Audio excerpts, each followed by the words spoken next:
Bismillahirrahmanirrahim. Assalamualaikum warahmatullahi wabarakatuh. Perkenalkan, nama saya Ricky Ronaldo, mahasiswa Magister Pendidikan Dasar Universitas Terbuka dengan NIM 501162775. Di sini saya akan menjawab pertanyaan dari diskusi sesi 10 mata kuliah studi komparatif pendidikan dasar di berbagai negara. Baik, langsung saja saya akan menjawab pertanyaan pada sesi ini. Yang pertama yang tentang kekesan dan kendala dan juga saran perbaikan untuk implementasi pembelajaran kelompok atau kolaborasi. Pertama, implementasi pembelajaran kelompok atau kolaborasi dalam penulisan artikel memberikan pengalaman belajar yang cukup bermakna. Kesan yang dirasakan adalah kegiatan ini mampu meningkatkan interaksi, memperluas sudut pandang, dan mendorong setiap anggota untuk terlibat aktif dalam proses berpikir serta penyusunan ide. Diskusi kelompok juga membantu memperkaya isi artikel karena setiap anggota dapat saling melengkapi pemahaman. Namun demikian, terdapat beberapa kendala yang muncul selama pelaksanaannya. Perbedaan tingkat pemahaman dan kemampuan menulis di antara anggota seringkali menyebabkan ketidakseimbangan kontribusi. Selain itu, koordinasi waktu menjadi tantangan tersendiri karena setiap anggota memiliki kesibukan yang berbeda-beda, sehingga proses penyelarasan ide dan penyuntingan artikel kadang berjalan lebih lama dari yang direncanakan. Komunikasi yang kurang efektif juga dapat muncul miskonsepsi dalam pembagian tugas. Untuk saran perbaikan, diperlukan mekanisme kerja kelompok yang lebih terstruktur. Misalnya, menyusun pembagian peran yang jelas di awal, menetapkan timeline yang disepakati bersama, dan menggunakan platform kolaboratif untuk mengedit dokumen secara real time agar setiap anggota dapat memberi masukan dengan mudah.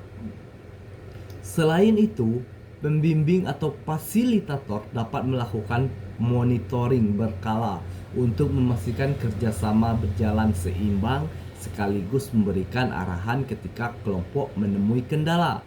Dengan pendekatan seperti ini, pembelajaran kolaboratif dalam penulisan artikel dapat berlangsung lebih efektif dan produktif.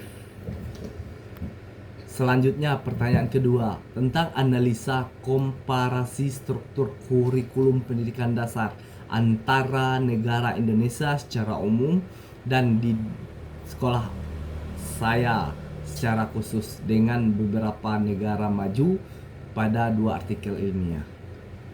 Baik, saya akan menjawabnya.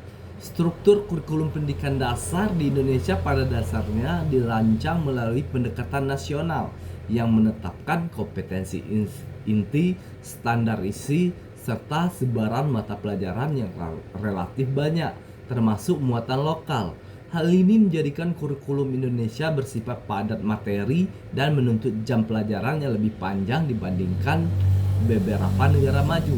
Temuan dari artikel sesi 10 menunjukkan bahwa sistem Indonesia masih didominasi model pembelajaran berpusat pada guru atau teacher student, penugasan rumah yang tinggi, dan penggunaan penilaian berorientasi hasil seperti ujian serta sistem perankingan.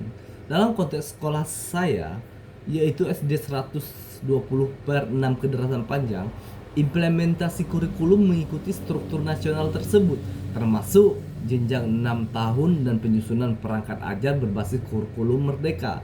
Namun, variasi implementasi antar guru masih terlihat, terutama pada aspek penilaian autentik, diferensiasi, dan pemanfaatan fleksibilitas kurikulum. Jika dibandingkan dengan Finlandia sebagai negara yang maju, dijelaskan bahwa artikel pertama terlihat kontras yang jelas. Finlandia menerapkan struktur pendidikan dasar terpadu 9 tahun dengan usia masuk 7 tahun, jam belajar mingguan yang lebih pendek, serta fokus pada pembelajaran bermakna, pemecahan masalah, dan kesejahteraan siswa. Tidak ada sistem ranking atau tinggal kelas, dan guru merupakan profesi akademik yang sangat selektif dengan kualifikasi minimal master. Korelasi antara struktur kurikulum yang sederhana, fleksibel, serta memperdayakan guru ini menciptakan suasana sekolah yang mendukung motivasi intrinsik dan perkembangan antar anak secara menyeluruh. Jepang dan Korea Selatan dalam artikel kedua juga memiliki struktur kurikulum yang kuat, berstandar nasional, namun menonjolkan budaya belajar yang disiplin, hari belajar efektif yang panjang, serta keterlibatan tinggi dalam aktivitas akademik dan non-akademik. Kedua negara ini menempatkan pendidikan sebagai prioritas nasional melalui investasi besar dan sistem pendukung di sekolah. Perbedaan mendasar tampak pada filosofi kurikulum dan struktur implementasinya. Di negara-negara maju, terutama Finlandia, membangun kurikulum dari prinsip kesetaraan, fleksibel, dan kepercayaan terhadap profesionalitas guru. Sementara itu, Indonesia masih berupaya menyeimbangkan antara standar nasional yang ketat dengan kebutuhan otonomi pembelajaran di tingkat sekolah.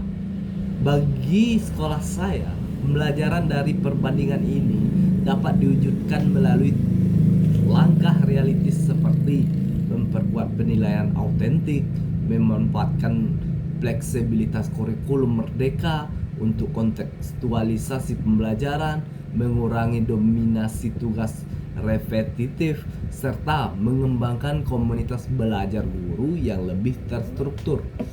Perubahan-perubahan tersebut menjadi penting untuk mendekatkan praktik pembelajaran di sekolah dengan karakteristik kurikulum negara maju yang lebih adaptif, kolaboratif, dan berorientasi pada pengembangan kompetensi jangka panjang. Demikianlah jawaban saya, lebih kurangnya mohon maaf. Wabillahi taufiq wal hidayah. Assalamualaikum warahmatullahi wabarakatuh.